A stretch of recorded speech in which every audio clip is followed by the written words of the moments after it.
अधूरी शादी भाग 37। दूसरे दिन नाश्ता करने के बाद युग और रिया कार्तिक के साथ ऑफिस देखने चले गए। माही भी पीहू को स्कूल छोड़ते हुए ऑफिस पहुंची। माही के पहुंचने पर युग और रिया उसके पास आ गई। युग, माही अब तो घर वापस चलो। माही चुप रह गई, उसने कुछ जवाब नहीं दिया। रिया, माही कुछ तो बोलो। अब तक कार्तिक भी कैबिन के गेट पर आ चुका था। युग, रिया, मैंने मना किया था ना, जब तक उसका खुद आने का मन नहीं होगा कोई फोर्स नहीं करेगा। युग, ठीक है, जैसा आप लोग ठीक समझे। अच्छा, अब फ्लाइट का टाइम हो गया है, हम लोग निकलते हैं। कहकर युग और रिया बाहर की ओर निकले। माही और कार्तिक भी उन्हें छोड़ने बाहर तक आए। युग माही के गले लगते हुए बोले, अपना ख्याल रखना, और हाँ, शाम तक तुम्हारी गाड़ी आ जाएगी। माही इस पर चौंकते हुए बोली, पर इसकी कोई जरूरत नहीं है, वैसे भी हमें गाड़ी चलानी नहीं आती। युग, मुझे पता था, इसलिए भाई को ड्राइवर के लिए बोल दिया है। माही, नहीं युग, हम गाड़ी और ड्राइवर अफोर्ड नहीं कर सकते, इसलिए आप मना कर दीजिए। युग, ठीक है, जैसा तुम कहो, पर कल से तुम अकेले ऑटो से ऑफिस नहीं आओगी, भाई तुम्हें पिक कर लेंगे। माही इस पर कुछ नहीं बोली। उसे मालूम था कि युग नहीं मानेगा, इसलिए वह फिलहाल चुप ही रहना बेहतर समझी। युग कार्तिक के गले लगते हुए बोला, भाई आप अपना और माही का ख्याल रखिएगा। रिया भी माही के गले लगते हुए बोली, मैंने जो बोला उस पर एक बार फिर से विचार करना। तुम दोनों एक साथ ही अच्छे लगते हो, अलग अलग नहीं। और हाँ, मैं तुम्हारा पीछा नहीं छोड़ने वाली, इसलिए फिर से छुपने की कोशिश मत करना। माही ने प्यार से उसका सर सहला दिया। उसके बाद वे दोनों गाड़ी में बैठकर एयरपोर्ट के लिए निकल गए। युग उदास था तो रिया उससे बोली, चिंता मत करो, सब ठीक हो जाएगा। इस पर युग बोला, भाई को क्या लगता है कि वह मना कर देंगे तो मैं मान जाऊंगा? मेरी वजह से दोनों आज दूर हैं, तो मैं ही उन दोनों को फिर से साथ करके ही दम लूंगा। रिया उसकी ओर देखी। युग, तुम वजह नहीं हो उनके अलग होने की, प्लीज खुद को इस गिल्ट से बाहर निकालो, वरना अगर माही को पता चलेगा तो वह कभी भाई के पास नहीं लौटेगी, क्योंकि उसके लिए उसकी खुद की खुशी से ज्यादा बढ़कर तुम हो। और अब भी है पीहू ना, उसी के बहाने दोनों आपस में मिलते तो रहेंगे ना। युग पीहू का नाम सुनकर मुस्कुरा दिया। हाँ, भाई सही कहते हैं, वह एंजल ही है, वही मेरी बहन की जिंदगी में वापस खुशियाँ लाएगी। रिया, हाँ, और अकड़ू अंकल को वापस अपनी मम्मा से भी मिलवाएगी। हंस दी। युग भी अकड़ू अंकल के नाम पर हंस दिया। माही का भी पता नहीं भाई को कैसा कैसा नाम देती रहती है। उधर युग के जाने के बाद कार्तिक और माही ने एक बार एक दूसरे को देखा, फिर अपने अपने कैबिन में वापस आ गए। अब तो पूरा ऑफिस इन लोगों के बारे में ही गॉसिप करने लगा कि आखिर ये लोग कौन थे और उनके सीईओ सर और मीरा दोनों से क्या जान पहचान है। सरावनी जी उन लोगों को गपशप करते देख गुस्साते हुए बोली, गपशप की जगह आप लोग अपना का ध्यान काम में लगाइए तो बेहतर होगा। दिन सुबह जब माही तैयार हो पीहू को लेकर बाहर निकली तो कार्तिक भी अपनी गाड़ी लेकर वहां आ पहुंचा। पीहू, अले डैडा आप यहाँ? कार्तिक पीहू को गोद में लेते हुए बोला, हाँ एंजल, आज से डैडा भी अपनी एंजल को स्कूल छोड़ने जाएंगे। पीहू खुशी होते हुए बोली, सच डैडा? तो कार्तिक उसे अपनी गाड़ी में बिठाते हुए बोला, हाँ सच। फिर वह माही की ओर देखा। माही तब तक ऑटो रुकवा चुकी थी। माही, पीहू बच्चा, आप डैडा के साथ स्कूल जाइए, हम शाम में मिलते हैं। कार्तिक, पर माही तुम भी मेरे साथ चल रही हो ना? माही कुछ नहीं बोली और ऑटो में बैठ गई और ऑटो वाले से चलने को बोली। कार्तिक मन ही मन सोचा, यह जिद्दी लड़की ऐसे नहीं मानेगी। फिर वह ऑटो वाले को रुकने को बोल जल्दी से पीहू को गाड़ी से निकाला और आकर ऑटो में माही के बगल में बैठ गया। चलिए भैया। इस पर माही बोली, नहीं रुकिए भैया। फिर कार्तिक की ओर घूर कर बोली, क्या है यह, अब जाकर पीहू को स्कूल छोड़िए ना, हमें ऑफिस आ जाने दीजिए। कार्तिक मुस्कुराते हुए बोला, मैं कुछ नहीं कर सकता इसमें, मुझे तो युग ने बोला है तुम्हारे साथ ही ऑफिस आने जाने को, बस उसका बात मान रहा हूँ। आखिर मेरा छोटा भाई है, उसकी कोई बात मैं कैसे टाल सकता हूँ? इस पर माही चिढ़ते हुए बोली, युग बिना अजीब मुसीबत गले मढ़ कर चले गए। उसे इस तरह बरबराते देख पीहू हंस पड़ी, तो वह पीहू को डांटते हुए बोली, अब आपको क्यों हंसी आ रही है? आपको भी क्या युग मामू ने हम पर हंसने को बोला है? इस पर कार्तिक अपनी हंसी दबाते हुए बोला, देखो मुझे जितना डांटना है डांट लो, पर मेरी एंजल को मत डांटो। और उसे चिढ़ाते हुए पीहू को दुलार लेने लगा। मेरा बच्चा, मेरी एंजल। पीहू भी मुस्कुरा कर उसके गले लग गई। माही चिढ़कर ऑटो से उतरकर गाड़ी में पीछे की सीट पर जा बैठी और चिल्लाई, अब चलिए जल्दी, पीहू को स्कूल के लिए लेट हो रहा है। कार्तिक और पीहू भी हंसते हुए गाड़ी में आ गए। कार्तिक माही को पीछे बैठा देख तो कुछ नहीं बोला, बस मुस्कुरा कर उसकी तरफ का गेट खोलने लगा। तो माही जल्दी से बोल पड़ी, नहीं नहीं, अगर आप चाहते हैं हम गाड़ी में बैठे तो हम इसी सीट पर बैठेंगे, आगे नहीं। और आप हमारे साथ कोई जबरदस्ती नहीं कर सकते। फिर भी कार्तिक मुस्कुराते हुए गेट खोलकर उसका आंचल ऊपर कर दिया। साड़ी का आंचल गेट के बाहर ही रह गया था। तुम्हारा और आगे का आकर ड्राइविंग सीट पर बैठकर मुस्कुराने लगा तो माही झेंप गई।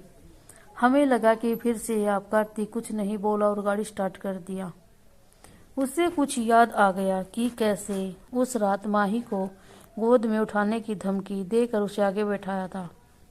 उसे हंसी आ गई। इस पर माही चिढ़कर बोली, ऑफिस आपके डैडा का है, पर पीहू का स्कूल नहीं। गाड़ी चलाने पर ध्यान दीजिए, वरना उसका स्कूल छूट जाएगा। थोड़ी देर बाद कार्तिक पीहू को स्कूल छोड़ते हुए माही के साथ ऑफिस पहुंचा। उन दोनों को एक साथ ऑफिस आते देखकर एक बार फिर से ऑफिस में गॉसिप शुरू हो गई। माही चुपचाप अपने कैबिन में चली गई। कार्तिक भी अपने कैबिन में आकर गाड़ी वाली बात पर मुस्कुराने लगा। थैंक यू युग। इसी बहाने कम से कम माही ने मुझसे बात तो की। फिर वह सामने वाले दीवार का पर्दा हटा कर दिया। यह दीवार ग्लास का था, जिसके दूसरी तरफ माही की कैबिन थी। वह माही को देखने लगा। वह चुपचाप अपना काम किए जा रही थी। तभी उसे पता नहीं क्या महसूस हुआ कि वह सामने नजर उठाई तो उसे ग्लास के वॉल के उस पर खड़े कार्तिक से उसकी नजर टकरा गई।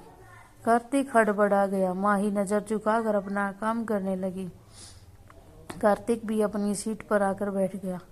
लंच टाइम में माही ने देखा पियून कैंटीन से कुछ नाश्ता लेकर आ रहा था, तो वह पूछ बैठी थी, पियून काका, यह किसका लंच ले जा रहे हैं? पियून, मीरा बिटिया, कार्तिक साहब ने मंगाया है। मीरा चौंक गई। कार्तिक जी को तो बाहर का खाना सूट नहीं करता, फिर भी यह क्यों? फिर वह पियून से पूछी, क्यों आज वह घर से लंच नहीं लाए हैं? पियून, पता नहीं बिटिया, उन्होंने बोला तो हम लेकर जा रहे थे। माही चिंतित होते हुए बोली, काका आप ये हमारे कैबिन में रख दीजिए और हमारा लंच सर को दे आइए, उन्हें ये सूट नहीं करता है। कहकर वह अपने कैबिन में आकर अपना लंच निकाल कर पियून को दे दी। पियून वह लंच बॉक्स लेकर कार्तिक को दे आया और बोला, साहब वह मीरा बिटिया ने दिया है और बोल रही थी कि बाहर का खाना आपको सूट नहीं करता। यह कहकर पियून वहां से चला गया। कार्तिक मुस्कुरा कर सामने देखा तो गिलास के उस पार से माही उसे ही देख रही थी। कार्तिक से नजर मिलाते ही वह हड़बड़ा कर इधर उधर देखने लगी। कार्तिक भी मुस्कुराते हुए लंच करने लगा। शाम में घर लौटते वक्त माही बिना कुछ बोले गाड़ी में आगे की सीट पर आकर बैठ गई। कार्तिक यह देखकर बहुत खुश हुआ। वह उसका लंच बॉक्स उसे वापस करते हुए थैंक यू बोला तो माही बोली, काका जब तक घर से वापस नहीं आते आप खाना हमारे साथ ही खा लीजिएगा और ऑफिस के लिए भी हम लंच तैयार कर देंगे। कैंटीन का खाना आपको सूट नहीं करेगा। कार्तिक मुस्कुराते हुए बोला, तुम्हें मेरे बारे में सब कुछ पता रहता है ना, बस मेरे दिल की ही बात तुम तक नहीं पहुंच पा रही है माही। वो हमें वसुधा माँ ने बताया था। कार्तिक मन ही मन बोला, आंटी ने तो नहीं बताया है तुम्हें। मुझे पता है तुम काका से मेरे बारे में पूछती रहती हो, दूर रहकर भी मेरा ख्याल रखती हो, बस मैं ही तुम्हारा ख्याल नहीं रख पाया।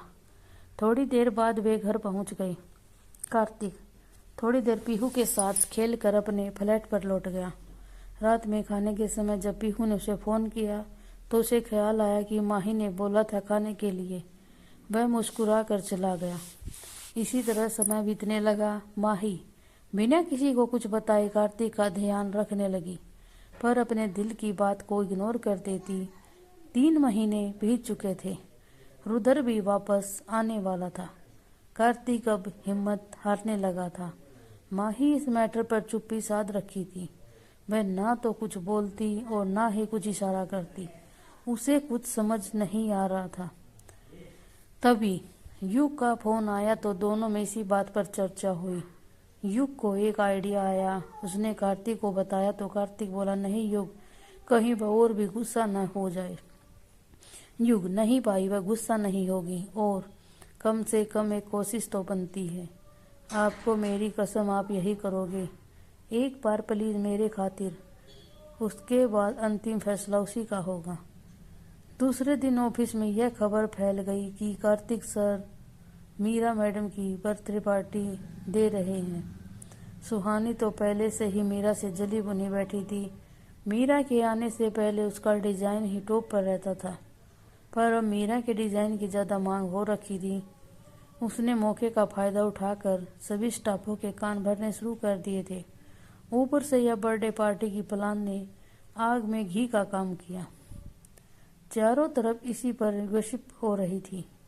सब मीरा के करैक्टर पर उंगली उठाने लगे। यह बातें जब माही के कानों में पड़ी तो एक बार फिर से उसका गुस्सा जग गया।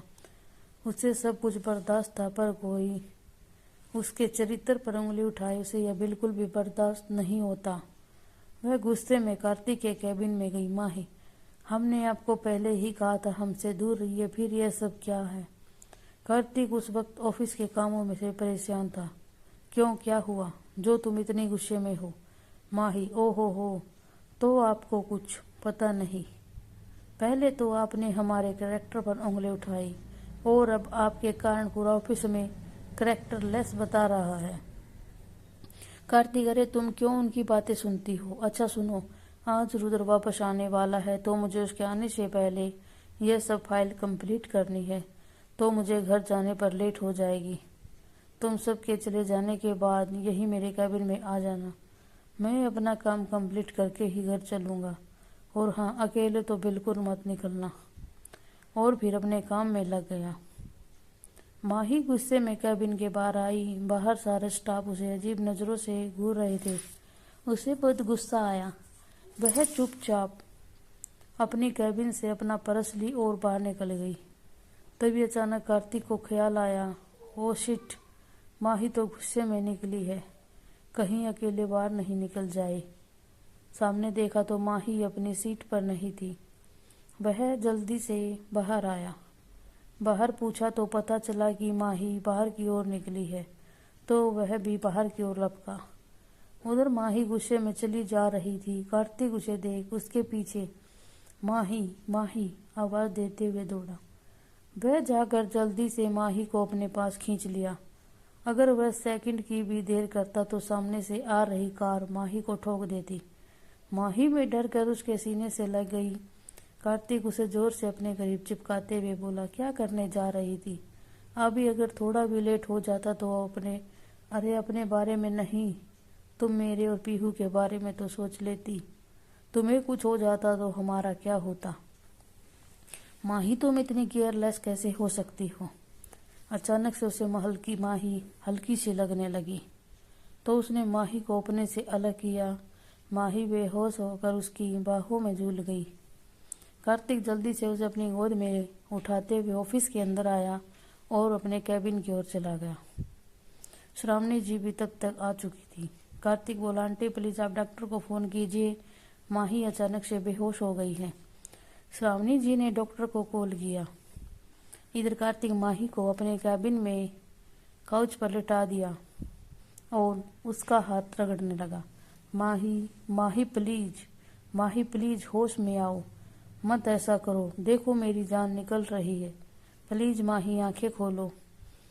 उसे माही के लिए इस तरह से परेशान देख ऑफिस स्टाफ फिर से बातें करने लगे। तो कार्तिक चिल्लाया, आप लोग अपनी सीट पर जाकर काम कीजिए। श्रावणी जी उसे शांत करने लगी। तभी डॉक्टर भी आ गए। उसने माही को चेक कर उसे एक इंजेक्शन दिया और बोला, यह शायद किसी बात से स्ट्रेस में आ गई थी, इसलिए बेहोश हो गई थी। अभी थोड़ी देर में इन्हें होश आ जाएगा।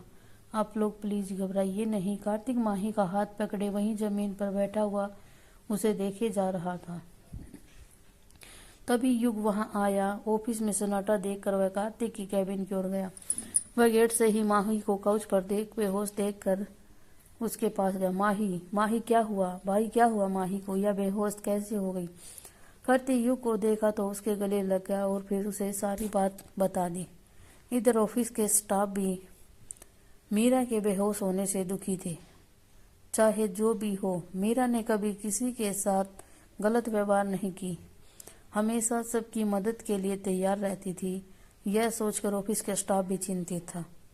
साथ ही उन्हें यह भी समझ नहीं आ रहा था कि कार्तिक सर और उनका भाई मीरा को माही क्यों बुला रहे हैं। तभी उसी समय युग बाहर आया और बोला, किसने माही के लिए गलत बोला? सभी डर से चुपचाप सिर झुकाकर खड़े हो गए। तो युग फिर गुस्से से बोला, अगर आइंदा से किसी ने भी माही के लिए कोई भी गलत शब्द यूज किया तो वह उसका इस ऑफिस में आखिरी दिन होगा। मैं एक भी गलत शब्द नहीं बर्दाश्त कर सकता अपनी बहन के खिलाफ। समझ गए ना तुम लोग? ऑफिस के स्टाफ के साथ साथ श्रावणी जी भी उसके गुस्से को देखकर डर गई।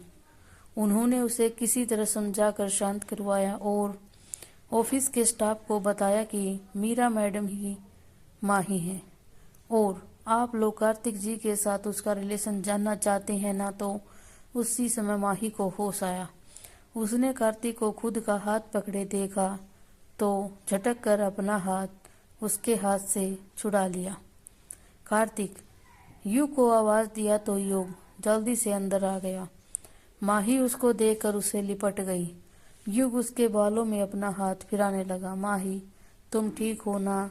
मैंने मना किया था ना अकेले आने जाने से, फिर क्यों अकेले ऑफिस से बाहर निकल गई? अगर भाई सही समय पर नहीं आते तो हम सबकी तो दुनिया ही उजड़ जाती।